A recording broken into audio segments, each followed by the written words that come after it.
Are we on? Can you hear me? Can you hear me? Microphone check. Lights. Cameras. This is swanky. This is lifestyle. This is culture.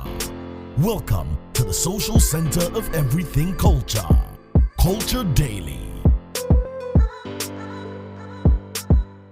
Live inside 3 Music. Well, I can't even tell who we haven't spoken to yet. Of course, the man Feels, the bad guy. Well, Feels was in the studio a couple of months back. We had a very interesting conversation with him, giving us insights into his life journey as well as his influence and his impacts into the Nigerian music space, plus the Afrobeat space as well. I think just a few days after we spoke, we saw a post on his handles that he had clocked that $1 million deal with Timberland. No, sorry, with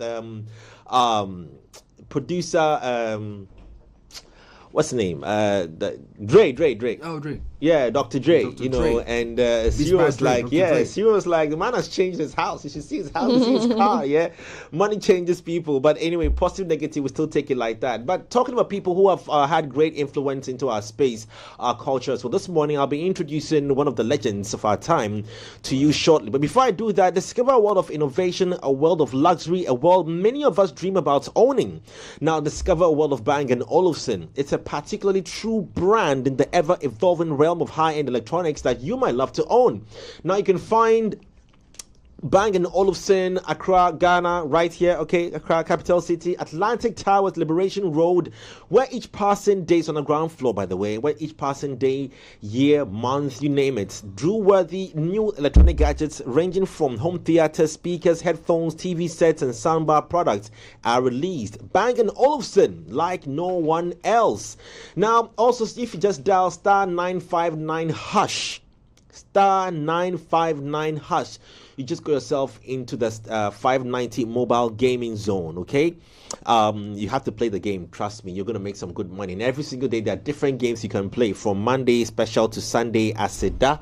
Now it goes all the way, of course, all week.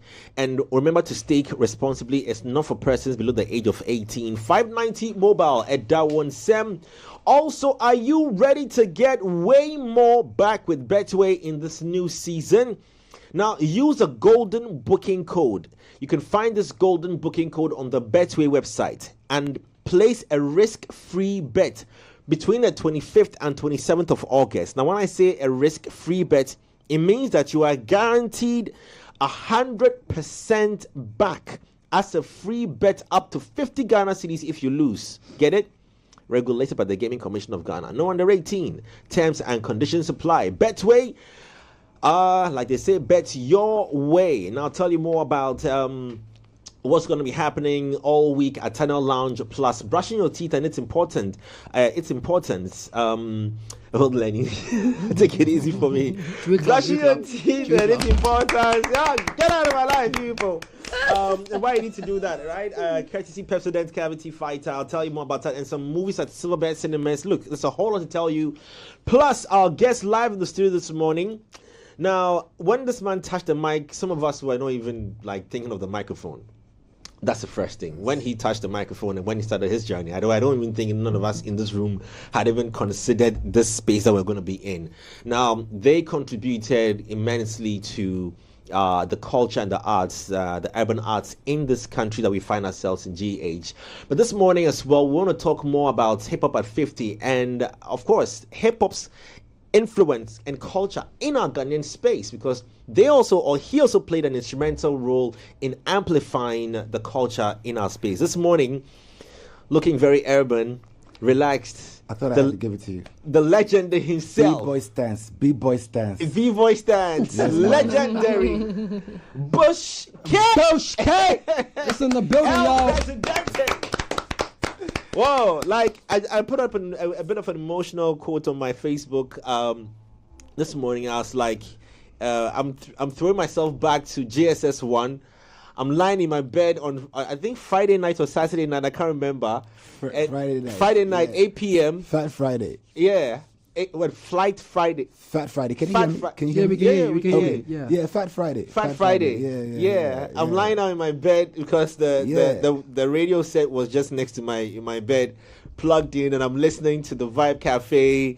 I'm listening to all the things happening. I'm listening to Bushke, and I'm saying to myself, this man comes on and Accra melts down. Straight. Yep. Accra shuts down. Graveyard shift. Graveyard you understand? shift. But I try to make it activated, So yeah, I mean it was power. It was a power move. It was a power It was a power move, bro. Jay, you know that, Charlie, the things we started doing, like nobody was really doing it on radio. You understand? I mean, right? like when we actually started dropping instrumentals, you understand? People were rapping on phone lines. Wow. Yeah. Wait. The stories are many. Hold on. Let's take our time. Okay, start from the beginning, boss. Let's start from the beginning. Let's spend some time doing a quick profile before we can talk hip hop music. Let's do a bit of some profile on Bushke. You go. Bush. I mean, you've been an honored personality. How did the story start for you with regards to and getting into the Vibe FM space, Vibe FM 91.9 FM that time?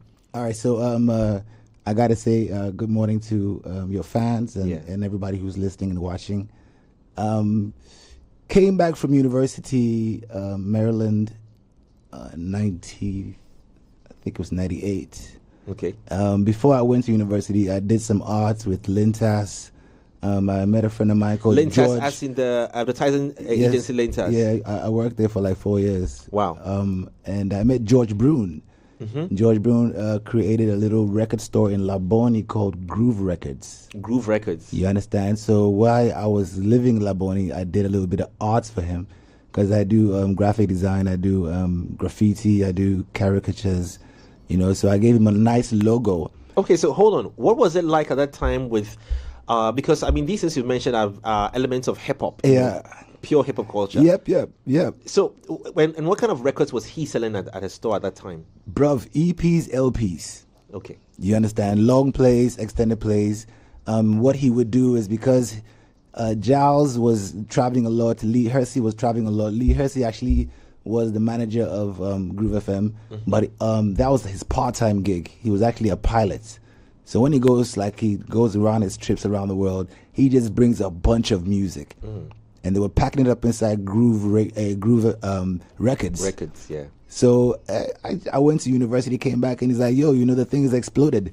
We've moved over from just being a record store to like a radio station. Would you like to come and do a show with me? And I was like, yeah. So he put me on a Friday night, and the rest... On Groove. Cuckoo Hill, 1998. And the rest is basically history. What was the show? What show were you hosting? What was the show about? Well, basically, everybody had their gig. Woodman was already there. So there was a structure. There was like the morning shows. There was brunch. There was lunchtime rhythms. There was 4 at 4, basically between the drive. There was drive, and then I think it was like 7 to like 10. I think Showtime, and then they have like the late night. They have the late night shift where nobody really wanted, And I was like, what's up? Let me see what can happen, So I joined the group with a friend of mine called Joe Davis. Joe Davis was actually the DJ, and I was like the MC.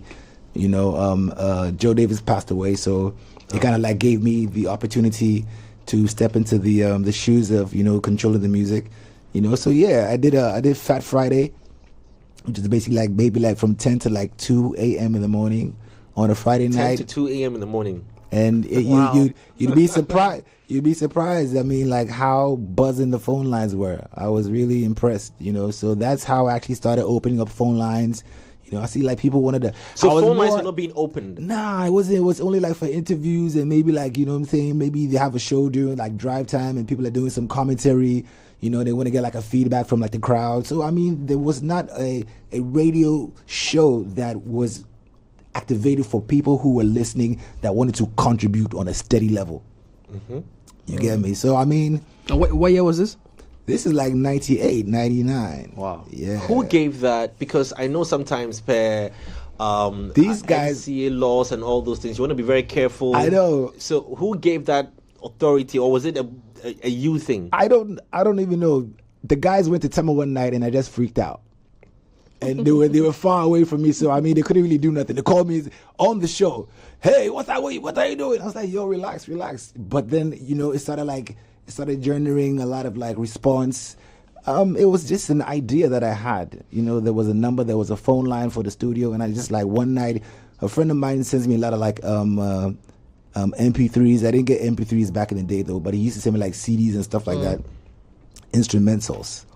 Because I figured out, because guys like Woodman, GI, by the time they're done with their show, I don't really have a lot of music to play. So I based my approach to the game on the gift of gab.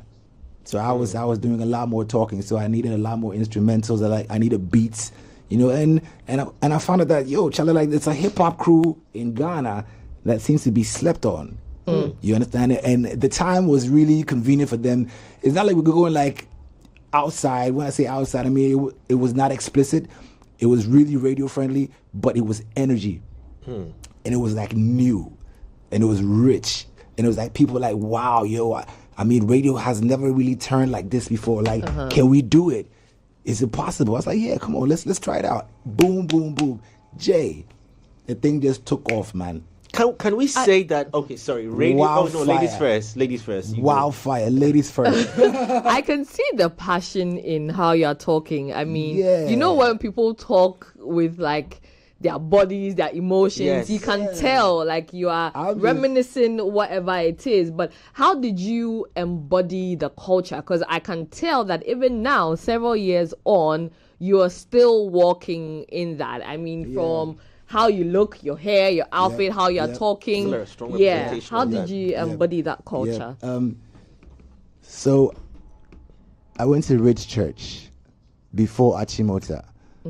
Let me give it to you. Oh, was was gonna go. Reggie Rockstone. I mean, you know how we do. Yeah, Cyril, where you did? Motown Philly. Cyril, you didn't watch? My pops came back with a cassette for me. Okay. Jay Foley, only 10 tracks. The cassette was called Jammin'.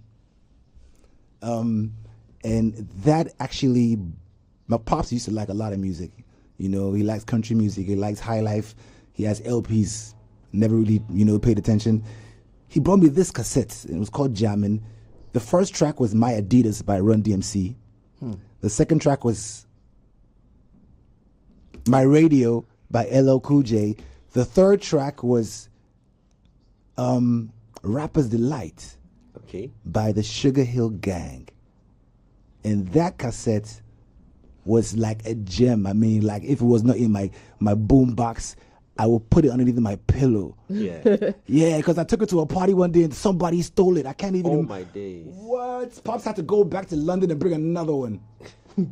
So that was the introduction to hip-hop for me. Where I was like, wow, I mean, I like to dance, I like to draw, and I'm giving you a couple of the elements.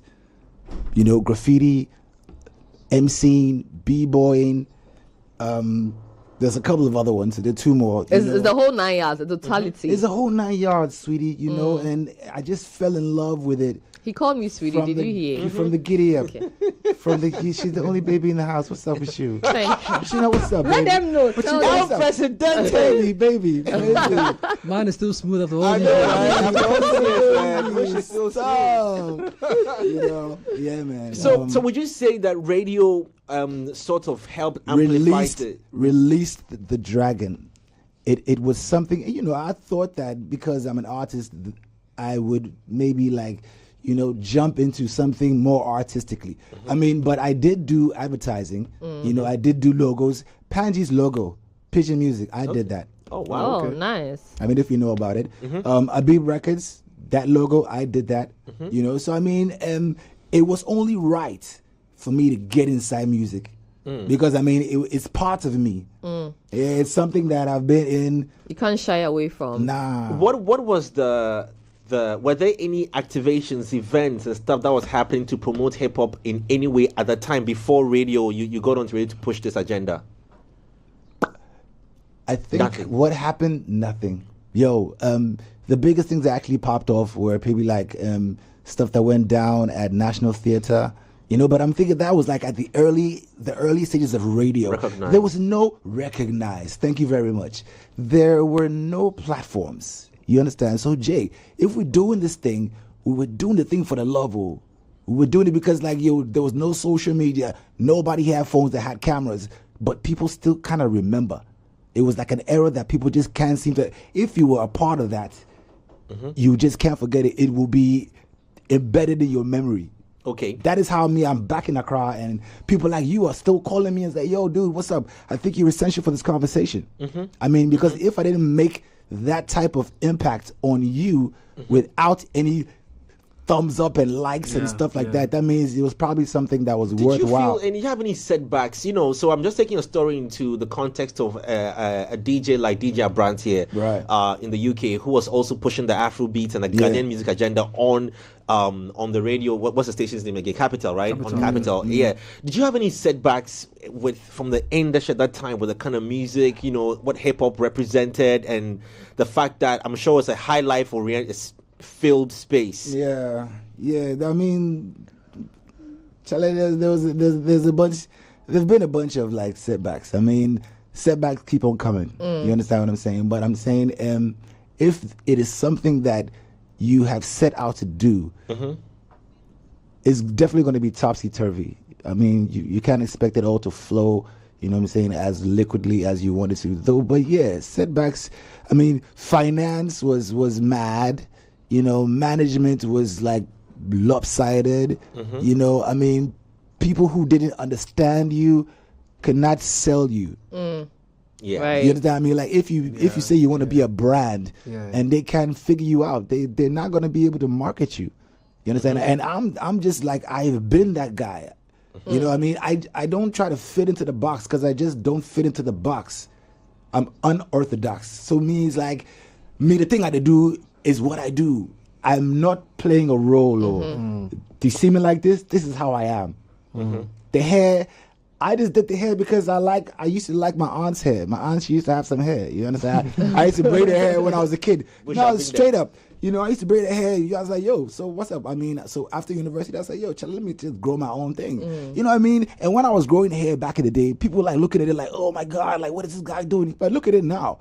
Everybody got dreads. Everybody got dreads. Everybody got things going on, you know. What kind of what kind of Jay and I keep clashing. What kind of music groups? Because now that this had come on radio and it was getting attention on the streets, then you know, I'm sure music groups and individuals and names were popping up. Which ones did you start experiencing? I think a couple of the first dudes that I actually like linked up with was I linked up with Hammer, you know, of the last two. Through Hammer, I linked up with Obrafo. I linked up with guys like Tic Tac. I linked up with guys like Lord Kenya, and then I met NFL. Okay, wow. And then I met like VIP, and then I met Shaolin Monfunk's 36 Chambers. Can we talk about them? Let's talk about them. People don't know them. Please, let's talk about them. I mean, God. For me, yes, I wish you could actually start the journey from those Lord dudes. Kenya to NFL to Shaolin Monfunk. Let's start from Lord Kenya. Let's go.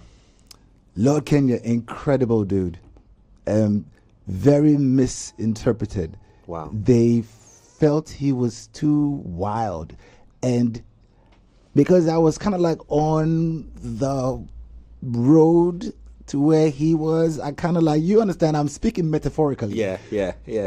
So I could actually relate to him, you understand? But the guy's energy was just, have you seen that dude's show? Yeah. Did you get a chance to see one of his shows at maybe National Theatre or something? Yeah. The guy's like a monster. Yeah. He gets into a position where he just like, yo, Mr. P.O.P. was one of the realest tracks that I've ever heard. You know, when I started listening to Hip Life. He's talking about reality. He was on some like, yo, I mean, short hands, deep pockets. I mean, it basically tells the story of how most Ghanaians are. I mean, let's just be real. The hospitality sometimes can actually be fake. You understand? When you say, "Oh, Charlie, everybody's welcome to eat," and then I'll bring out my spoon. Then you say, "Oh my God, this guy is taking it too seriously," because I'm about to bring a big spoon and I'll bend it anyway. You get me? So I mean, he came out like that, and I enjoyed him. You know, I was probably his DJ. You know, when he was on his shows. Wow. Yeah. So I mean, I used to have his CDs, and I would be the one playing for him. You know, what was that? I know you.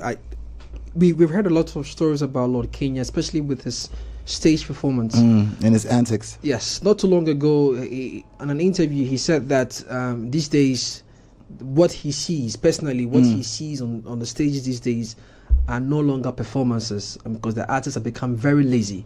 They have. They play the records. The craft is not. It's not there. Yes. You know, so, but for someone as a DJ who was definitely, you know, the storm on which he rode. Yeah. You know what did you see? What did you identify? And what can you say about his stagecraft? I kind of felt that he was at home on stage.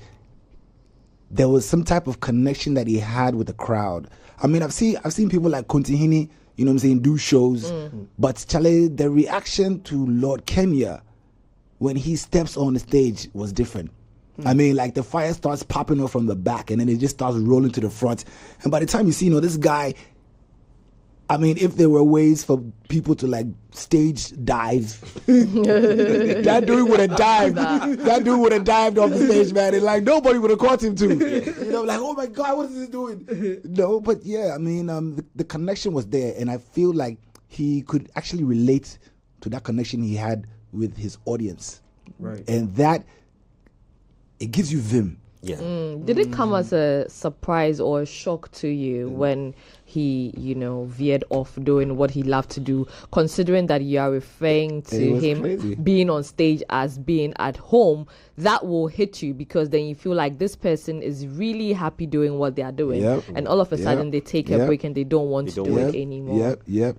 I don't even know what kind of conversation I'll have with him, you know, when I see him.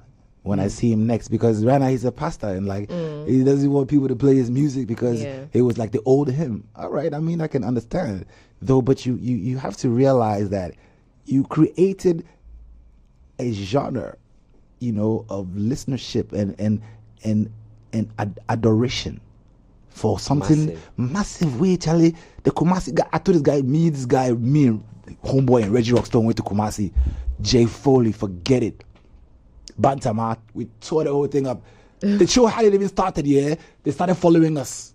The stage was like maybe at your junction. Yeah. Wow. Then the crowd started packing up behind us. Reggie was there, me, I was there, Lord Kenya was there. We're just moving. You understand? Like, yeah, these are cowboy. But you know, say Reggie, he's like Osekro. Yeah. So yeah, Osekro president is back in town with this, like, who's this DJ dude? Oh man. Wow. Yes. Considering that you're saying that you don't know what you'd say to him when you see him, that would take me. Is it that you've lost contact? Have you guys fallen out? No, when was the last time you saw him? We haven't fallen out. But it's just like technology. We lost phones. I've lost a bunch of phones. I've lost a bunch of numbers. No, but I'm sure if you want to reach out to Lord Kenya, you still can reach out. Jay, you got his number? Lord Kenya, no. You got his number? There should be a way. There's got to be a way. Yeah, there should be a way. It's only because you said it. I'd love to be privy to, you know, that conversation between considering, it'll be rich. Yeah. Can you imagine like what do you do when he sees me? No, the combo's gonna be different. Yeah. Do you think that we would get a type like him? It's been years. I don't think we've had. No, I don't really feel like there will ever be a type like him again. Why do I think that? I think that because now the passion is driven differently. Okay. You understand? Okay. It's like, man, Charlie, to get inside Hammer Studio, it cost us some dough. Wow, we had to break some dough off, and nobody was working. Nobody had there was no stages. Right. Where you understand, like, oh man, Charlie, where would he get 400 Ghana come go pay for studio time? Right. Nobody got dough. So like, when you felt like he wanted to work with you, that was the opportunity that you had. Show up, dude. When you get it right the first time, Charlie, we could do a mixtape. Straight. Come back again. You understand? But these days, I feel like people are more financially motivated. You understand? And that's what you said, which made a really, really good point for me, was the fact that they are lazy. It's like, the stagecraft. I mean, you cannot compare. I saw Lord Kenya do a show, and then he was rolling around on the stage on the side. Whilst rapping, boys. Charlie, and the guy was going around in a circle. Everybody went haywire. Where did he get his energies from? I mean, I wonder. There have been interesting reports that he's been. I could tell you. But you don't have to. I don't need to. You don't have to. You really don't have to. Listen, the connection. It was family, man. Wow. Because I mean, like, what you gonna give me? I mean, like, what you gonna give me? I just wanted to do it. Yeah. You understand? And because I wanted to do it so much, the guys were bringing it to me. Yeah, when we tried to do Panji was like, yo, dude, like, Jay, I was like an outlet. Yeah. Like, yo, man, if you want your thing to blast, Charlie, give it to Bush. Yeah. And yo, truthfully speaking, hey, man, you want to buy me a beer? That's cool. You know what I'm saying? But like, poof, it's on. Yeah. And when I get the response back, then I start playing it more. And then what happens? Social media. Like, if we had something like that those days, like, Charlie, people would have blown up a long time ago. Right. Massively. Yeah. I also want to find out from you. This was a country that was known for high life. Right. And you have hip hop coming into the fray. Right. Reggie doing his thing. Right. Lord Kenya doing their thing. Right. How did these guys become superstars in a space where it was not supposed to be recognized? Yes, high life saturated. So I met this guy. He's called Albert Brown, and Albert Brown, every time he meets me, he's just so excited to meet me. He starts talking about Charlie, him, that Reggie Rockstone brought hip life to Ghana. I'm like, yo, homeboy, like, relax. Yo, Charlie, like, relax on that level, you know what I'm saying? I don't know about that, though, but I know that, homie, you know what I'm saying? But you see, you can't sell America to America. I think the only body who can actually do that and has tried it, to a level where I can give him, like, double thumbs up is guys like Manifest. Straight. Manifest is just, like, lyrically prolific. You're lying. I don't understand how we don't feel the boy. Charlie. We don't feel the boy. No, we did feel him. We don't feel it. We don't feel him. It's not a mass thing. It's not a mass thing. But I'm saying, like, on a level, man. I can see Manny before I see Sack. Wow. Okay. And this is now that you mentioned names, let me also just name drop Lyrical Joe. Have you heard of Lyrical Joe? I've heard of Lyrical Joe. You should check out his stuff as well. I think he's also getting on that. He's been around. He's been around for a few years. But also, he recently dropped his 5th August 7, right? Yeah. Which has gotten a lot of reaction. Yeah. Now, I'm bringing in Lyrical Joe because you mentioned you can't sell Hollywood to Hollywood. Exactly. But Lyrical Joe, I think, especially with his 5th August 7, it has opened. Listen, I definitely got to check it out. You should check it out, and the reactions are great. The reactions are great. Why did you want to? So yeah, you should check it. You should check it out because I think that what she's saying. No, I think that when it comes to rap, like in Ghana now, Lyrical Joe is doing a thing. He's on a really good path. So you should also check him out. It's not a comparison, but let's talk about this Manifest circle conversation that just to get a clearer understanding of where you see this from. Right. I kind of feel it like people might feel a little bit more able to relate and associate with Sack because Sack drops a little bit more vernacular. But when it comes to lyrical content and I mean, he's got a style that he has actually, like, created, where when you hear the speed rap, everybody knows, that is coming from him. Trademark. You understand? I mean, like, it's like hammer and the horns.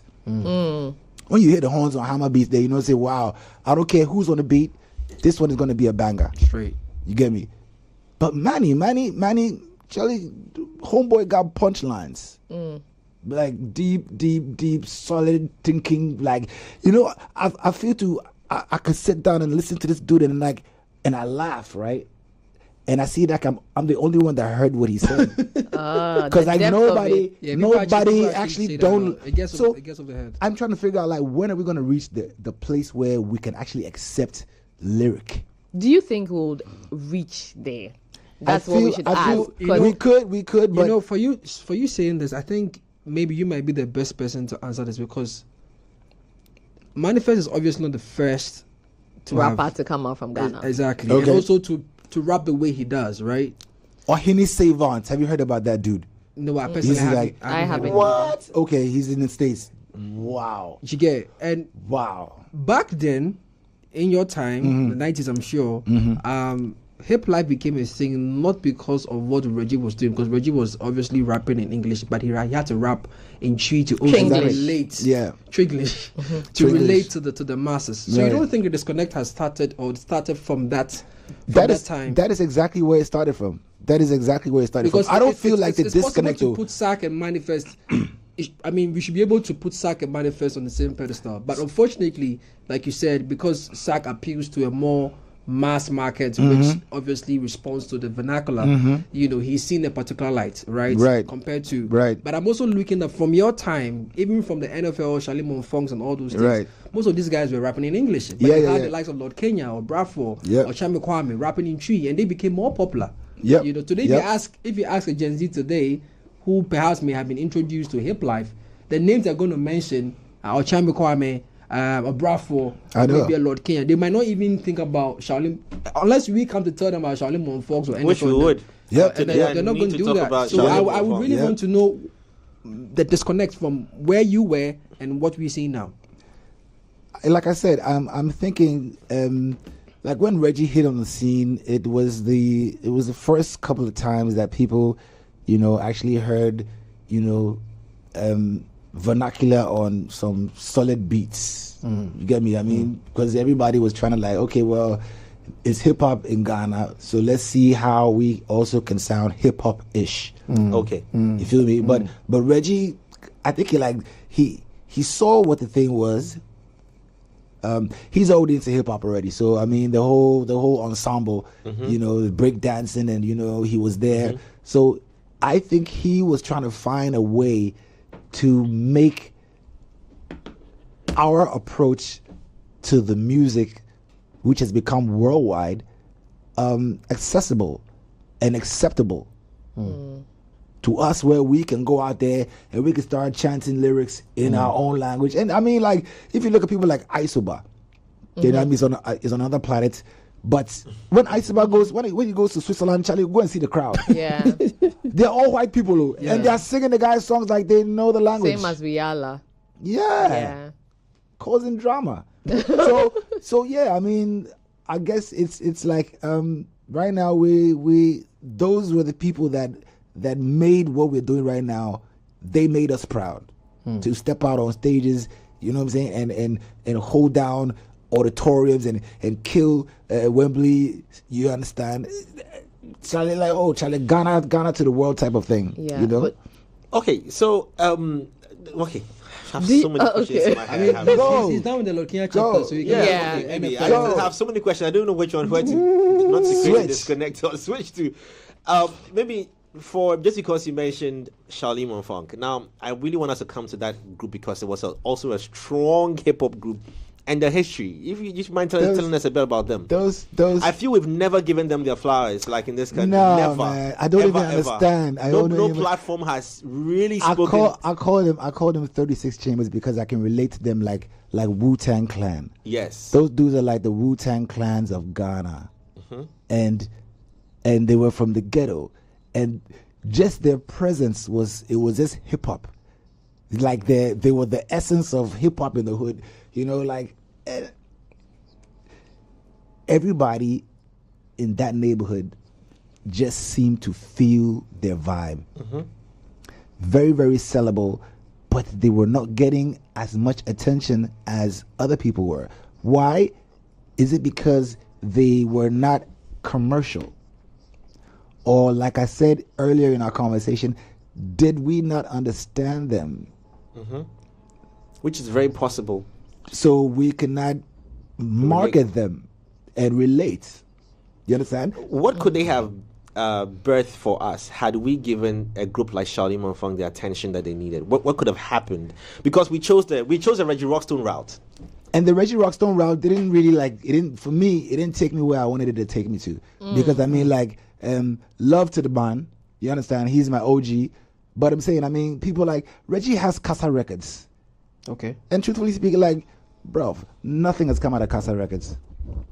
I mean, Pops left the building in Laboni, and the building is Gray, one of the most slept on rappers. Yeah, Gray. Kochoko, yeah. The Mobile Boys. Yeah. Tell me where those guys are. I mean, and those guys were supposed to be the prodigies of Reggie. You understand? I mean, even if you are not doing your thing, bruv, instead of doing albums here, let's do a mixtape. So we can get 10 guys. And if we sell 10 guys, one track, then we can see we could expand and then do their maybe EPs. Let's not push it too far. You don't think there was a conflict of interest in that regard?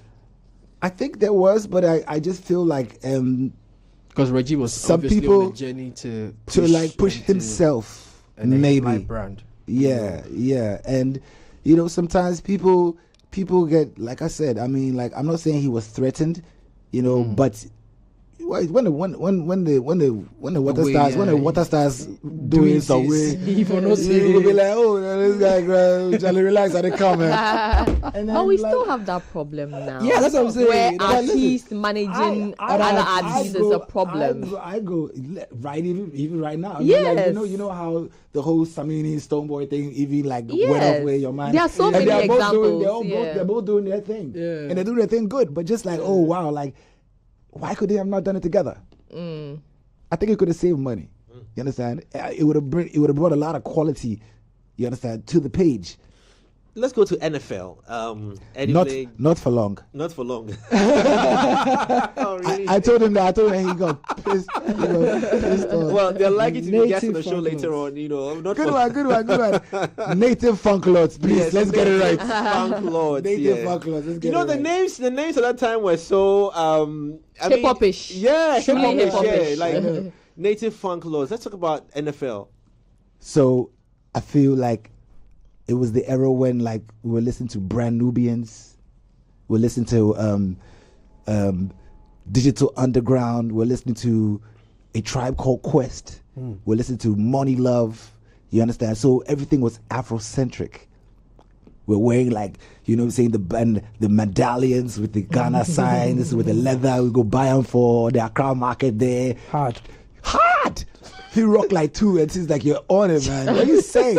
Where you get that from? Art Center. You understand? Wow. So Native Funk Lords were actually a very, very nice sellable group, because when we got to find out that Eddie Blaze's father was the guy who was the boxer, oh wow! And then after that, the whole TV3 thing. Oh, Charlie, the half cold guy. Wow, very nice. Okay, we can rock with this. Good. So let's hold on. Ghana has a certain I don't know that other countries. I can only speak for Ghana and things I've seen in my eyes. Please, it's things I've seen in my eyes, and our reaction and our reception to foreigners. Foreigners includes white people, colored people. White colored people. Yeah. Did that Did that make it for Eddie? Is that what made it for Eddie? That was a selling point, bruv. I mean, I'll be very, very truthful with you. Rappers got, they got their game. They all have their own marketing, strategies. Tinique was nice. Jake has always been the fifth rapper. Not really on fire. Silpeso was mad. So I mean, on a level in that group, for me, it would have been Silpeso, Tinique, Eddie Blay, Jake. Yeah, just for what I felt they were bringing onto the board, onto the table lyrically. It's like VIP. VIP for me is definitely got to be Promsy, Lazy, and then Prodigal. Not even now Promsy is out of town. Yeah, you understand? And then so I was asking a friend of mine the other day, who did they think needed who more? Did we feel that? Did you feel that Reggie needed VIP or VIP needed Reggie for them to go and do VVIP? Right. Like what transpired? Who sat down and created that concept? Like, because I got my club going on, you guys got your thing going on, but your hype man is like, you know what I'm saying, like lost. And for me, Prodigal is not pulling it for me lyrically. I think it's just like he's like a show guy, you know what I'm saying? Like the hype dude way he like girls like him too. So but you know say come on, I mean, so is that to say that to you still think that VVIP or VIP now VVIP still need Promzy to push that narrative that they started? No doubt. No doubt. Promzy was like the hype. He was like the soul of the group. The soul of the group, the star of the party. I mean, like he had the charisma that he embodied the hip hop. But if you listen to the guy's lyrics, these guys they were spitting game in Hausa and things like that. So Charlie, like Hausa girls were feeling it. What watching do you want to eat? Charlie, I've been walking through Nima, right? We feel like we're in New York, man. Brooklyn. We're in Brooklyn with the boys, Charlie. Hey, the fans. Attention. Then 36 Chambers, Shalim or Funk to join. You know what I'm saying? Like, yo, so when they do Salah Fest, brother, please. It's like, yo. Crazy. So that is how I felt like, Illa Shaz. I mean, look at Illa Shaz. Oh man, Illa Shaz. I need a moment of silence for Illa Shaz. Let me tell you my experience with Charlie Monfort. Tell me. I had a studio in Asylum Down. Now these guys will come and rap in the studio. Now when they come, they give you their beats. The beat is about probably like 12 minutes long. I know. Don't touch it because it's been set. They know what they do. Now when they get in the booth, listen, and I'm not even mincing my words on this. You'll probably not believe me. But I'm telling you, and I don't have to swear, but I swear hands on heart. These boys could rap in the booth till the booth gets misty. I'm telling you, so you cannot see them. Body hits. Listen, EL is my witness.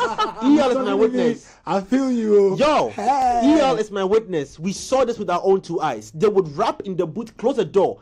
Rap, like there'll be about 3 people in the booth. Rap continuously. No, don't stop the beat too. We know when to come and swap. We know when to do our back. Don't mess it up. Don't touch it. And when they finish, give them the vocal as it is. Don't touch anything.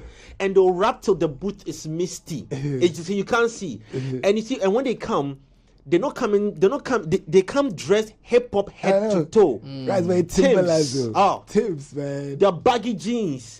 The laces are what you call the fat laces, and the belts with the big buckles. Jerseys. They come in that squad. If you see them, you might think there's some. Let me just quote like some criminals coming to and their lyrics. They're talking conscious, like they're speaking. I don't know where we led. I think I can see the goosebumps. My hands has been. I started this thing called Lyricist Lounge. All right. It was you. Yeah, that was me. That was me.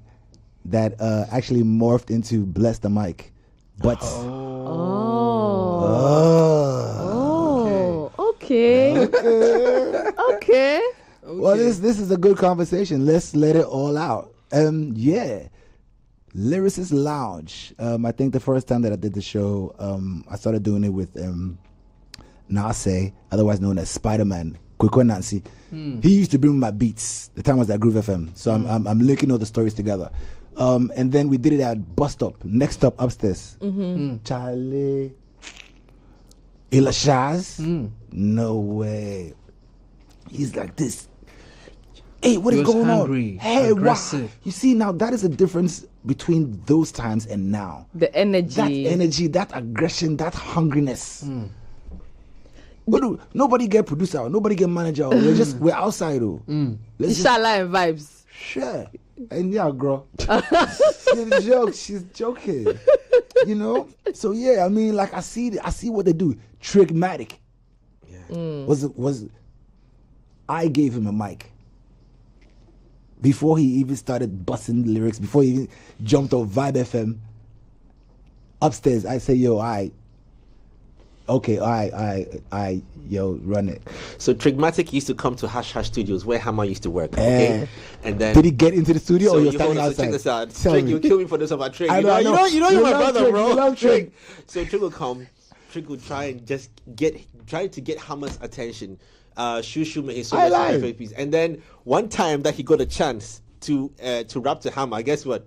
Hammer turned him down. I took a lie. Hammer said he didn't cut it. It was that tough getting to I'm telling you, bro. Attention. Now here's Jay. I mean, Hammer's sidekick. So I saw what had happened. Shushu, was like, he should just keep trying. Shushu left the studio, and then I spoke to Trig. Shushu, is that the girl? No. So this is the Shushu guy. Yeah. Okay. I spoke to Trig. I took his number. I'm like, yo, Trig, let's But I see him today. I'm so proud of him. I know. Is that hustle? Is that hustle the way making like that? I know, right? Because I'll be like, yo, relax, man. I mean, VIP is here. You understand? Like 36 Chambers is here. I mean, sit down for a minute. I see this guy was persistent. Very. So I say one day, so that's I just photo gave of him Jake and Eddie. I just gave him on the screen. Jake the Snake. See how skinny he was. That's crazy. I know, right? Yeah. But you see, I mean, I don't even want to sound, bad weather though. But I mean, the not for long actually makes a lot of sense because I mean, it don't really last. It didn't last short-lived, so long. Yeah, it was short-lived. But the impact was definitely essential. It was essential. No. We needed guys like this. You understand? Because if people like this didn't open up the doors. You know what I'm saying? We wouldn't understand the kind of variety of the quality of the art that we have. Let's talk about. Okay, sorry. Okay. Lenny. DJ Bushke, right? You've seen generations of rappers or even the hip hop culture entering Ghana. You've seen generations of it up until now. With how you speak, again, I can tell. But at which point do you think we lost it, or not even lost it, but we let our guards down? But when you say let our guards down, is there a mistake that happened? No, with how you're speaking, right? I can tell times are not even the same now. Exactly. So at which point do you think we lost that connection where it dipped? Using your own words. I feel that could have been around 2005. I think 2005, where there were not enough radio stations helping the art form. You feel? Right. I think that Vibe FM played a very essential role. Which I'm coming to ask. You understand? Because, I mean, the concept of YFM between me, Nokus, and now Joko, we brought that concept up. You understand? At Northridge Hotel.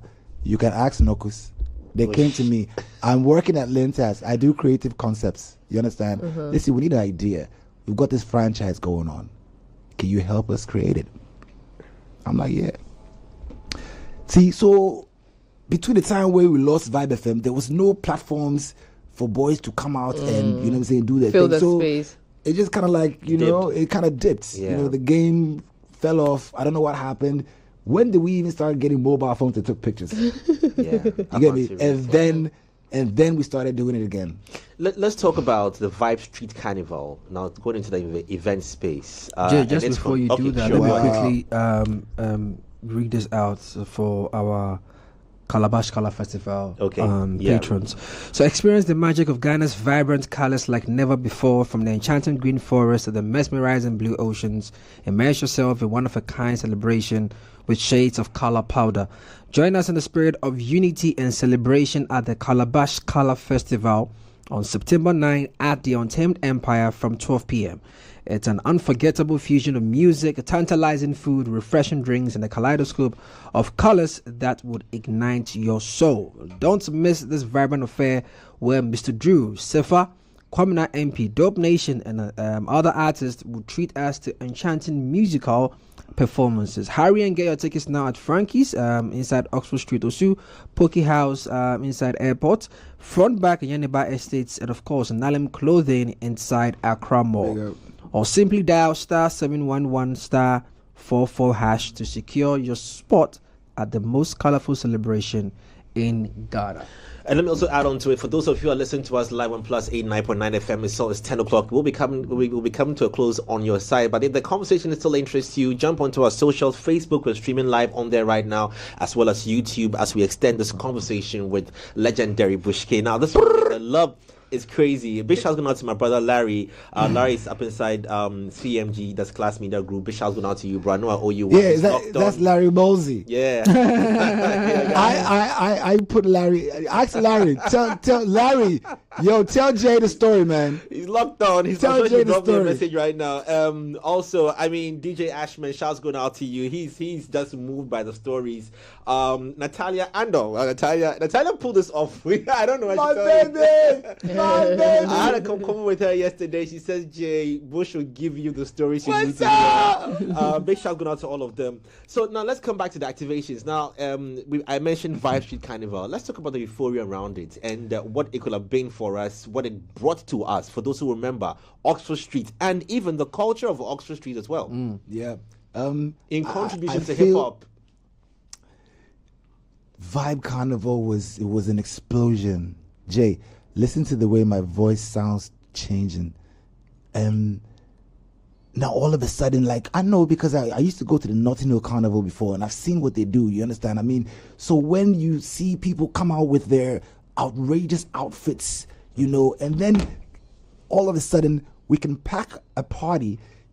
Speaking of hip-hop, that's really how hip-hop started, block parties. All right. We couldn't really get, you understand, on major stages as we are getting on right now. So we created one, like we just did Usuno, then we block the road and then create the party, then we all just promote our own thing. Shout out to Mike Cook. Big up to Mike Cook, you know, and sponsors found it easier for them to utilize that space because it's already, you know what I'm saying, a very active street. You get me? So everybody wanted to get on board.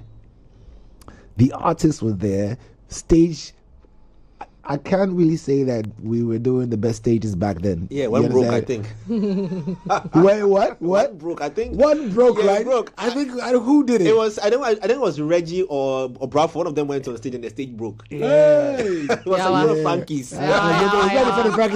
Yo, dude, you can't actually. I was there, man. I was there. I saw you. Listen, I jumping on there. He said, The crowd, man. The crowd. And you know what happened? It broke backwards. Whoa. That was like, look here. The crowd was crazy. Wow. Yeah. But that's some moments right there, you know, like, and I always wonder what it could have been for us in the world of hip hop. It would have been tighter if we had looked at it more professionally. I feel like even though we had, you know, sponsors on it, there was no activation. There was not a lot of like promotion, you know. I mean, because like I can't really recall whether we actually had like other radio stations involved, but other radio stations wanted to get involved. I mean, like if I'm doing a show with Vibe FM and maybe Wofake is working at Radio Gold right now and he was working at Vibe, automatically there's a link. So we can actually have like a Radio Gold stage there. But, you know, I'm not really sure whether like there was a hindrance, you know, where we could all like get together and like, you know what I'm saying, you cop your cheese, you get your sponsors, I cop my cheese, I get my sponsors. But were people feeling like, oh, maybe like this stage might be, you know what I'm saying, getting a lot more clout than my stage. So like, look, let's just keep it on one, you know, like, okay, like everything is Vibe FM. But I feel that if we had gotten involved, you know, okay, well, you got a couple of people coming out from, you know, Trinidad. I know Victor was helping us out, Victor Wusu, you know, with a lot of the people from London. You know, he had a lot of people who were doing the carnival costumes, you know. So I mean, before we started making costumes in Ghana, most of them were actually sent down. PKOG and all that. MKOG and PKOG and MKOGs, yeah. What was corporate Ghana at the time like? Were they interested in this new wave that was definitely getting the youth's attention? Also, a market they would like to tap into. How? I mean, because today creatives are complaining about, you know, securing funds to do their shows and all that. You were doing block parties and active streets and all that. Yeah. Were you guys going to corporate Ghana, or they were coming to you in this regard? No, I feel to begin with we had to start going to corporate Ghana because, you know, it sounded like it was a chance that they were not really ready to take. I mean, like, what happens if we, you know, say get involved and this thing we don't make our money back? We don't make our money back, or it stains our brand. It's been decent. It stains our brand, you know. Like, we don't want to be affiliated with something where maybe like it gets too rowdy and people start doing like, you know, like street fights and riots and stuff happening. So we don't want to be affiliated. Is it because of the outlook? You know, these guys gave to the culture, because, you know, even in our homes, you know, hip hop was demonized, if I can put it that way, you know. So do you think that bit of cultural, you know, lapse affected the opportunities that came with these things? I feel if we had actually opened up to the culture earlier, we would be able to kind of like recognize what it is that we want to do now. But it took us a little bit too long to get it. I mean, because right now, from block parties to billion-dollar businesses, that is where hip-hop is. I mean, and Ghana was basically on the forefront of, you know, trying to get into the game way before we even started listening to Nigerian music. You know what I mean? Hip life has been there before Afrobeat started popping up. But were we scared to invest in our own? That could be a question that we can ask ourselves, because maybe that's what happened. Because right now, the music is being cherished by masses around the world. I'll break it down like this. White girls like black guys. Black guys do hip-hop. So white guys buy hip-hop. Oh, wow. That's another way to look at it. Yeah, so I mean... No, can you take that again? White girls, like, look, if you go down to Bojo Beach, Rasta, Rent a Dread, come on, child. Come son man. Come on now. Come son Shove on. Shove on. Look. So yeah, I mean, sorry. Yeah, white girls like black guys. Black guys like hip life, hip hop, you know. And because the white guys find out that the white girls like hip hop, they invest in it. Because I mean, like, when they were listening to like Reggie and Nas, the girls were listening to it. They had to make sure that they had those cassettes or something in their cars to woo the girls. To woo the girls, you understand? You gotta play something nice. Wait, what are you playing? No, we don't want to listen to Nirvana. You got Reggie? He's like, yo, who's Reggie? No, the whole day mess up. He gotta go home and ask his boys, like, yo, dude, you heard that Reggie track, man? What is that? He said Joe. Wow. She said Joe, lyrical Joe. Yeah. They will get the lyrical Joe for the girls. Yes. Wow. It's a vicious cycle. Wow. And we had to we got to realize it and utilize it. Because now, my boss, we're making money. We're making money now. What I know, okay. I know we wrapping. I know we don't have much time, but but you look at someone like TikTok, who started, you know, the international collaborations and whatnot, and for some reason he only remained in a continent. Even though we were able to find our own version of hip hop, which we called hip life, we couldn't export it beyond the borders of our continent. Right. What do you think contributed? I know you said we can't sell Hollywood to Hollywood, but right. we were able to create something out of these things. But what was he selling though? I mean, like, what was he sounding like? Because TikTok kind of, or even VIP, he kind of came off like guys. VIP. That situation was a money situation. You know, Black Coffee tried her best. Okay. You know, Ikuya Manfo, she was actually, you know, managing them. So, I mean, all the shows that we had at Trade Fair, you know, recognized. She was actually the ones who was, you know, funding the movement, buying the clothes, buying the Timbs and stuff like that, you know. So big up to BK, you know. So that was a financial situation, but I feel like maybe the TikTok is, I don't know, his style. For us, man, I think the first thing that sold off was like the fact that he sounded like Busta Rhymes. Yeah, you get me? So we was on that, you know, hoo-ha, got you all in check. You know, yeah. Feeling me like we think. Right. You see that kind of like, Right, so that was a selling point. Now, if we were actually doing promotion, artist management, then yes. Because TikTok, I've always said he had to. Because now, sometimes. the guy was a brand boss. He was a brand. Tell me about how we make one a brand. You understand? Like Go to the next level.